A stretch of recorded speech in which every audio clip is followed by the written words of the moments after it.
வணக்கம் நண்பர்களே. முழு வேகத்தில் ரெடியாகும் 8வது சம்பள கமிஷன் மத்திய அரசு ஊழியர்களுக்கு முக்கிய அப்டேட் பற்றி இந்த வீடியோவில் நம்ம முழுவதும் பார்க்கலாம்.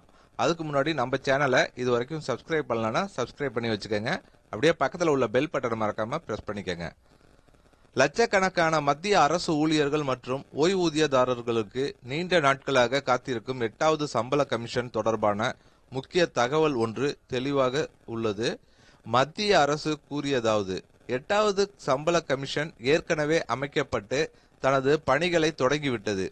இது மத்திய அரசு ஊழியர்களின் சம்பளங்கள், படிகள் மற்றும் ஓய்வூதியங்களை திருத்தும் பணியை முன்னெடுக்கிறது.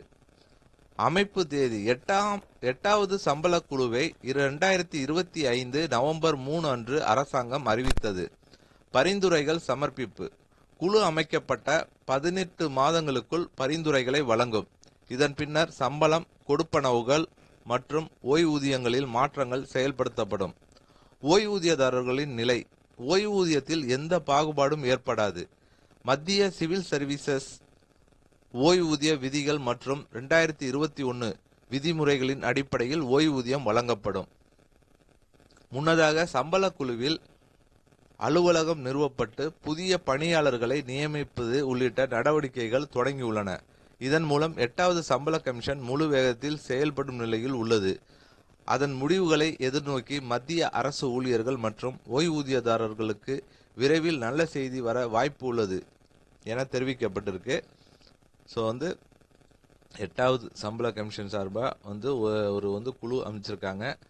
அவங்களுடைய பரிந்துரை அடிப்படையில் தான் இது அதை 8வது ஊதிய குழு அறிவிப்பாங்க சம்பள கமிஷனை. ஸோ அதனால அவங்களுக்கு 18 மாதம் இருக்கு டைமிங். நவம்பர் 3ஆம் தேதி தான் இந்த குழுவை மத்திய அரசு ஏற்படுத்தியிருக்காங்க. ஸோ 18 மாதத்துக்குள்ள அவங்க அவங்களுடைய அறிக்கையை சமர்ப்பிப்பாங்க. அதன் அடிப்படையில் 8வது ஊதிய குழுவை மத்திய அரசு அறிவிக்கும். ஸோ இந்த தகவல் அரசு ஊழியர்களுக்கு ஒரு பயனுள்ள தகவலாக இருக்கும்னு நினைக்கிறேன். இந்த வீடியோ உங்களுக்கு பிடித்திருந்தால் லைக் பண்ணுங்க, ஷேர் பண்ணுங்க. மீண்டும் இது போன்று வேற ஒரு வீடியோவில் சந்திப்போம்.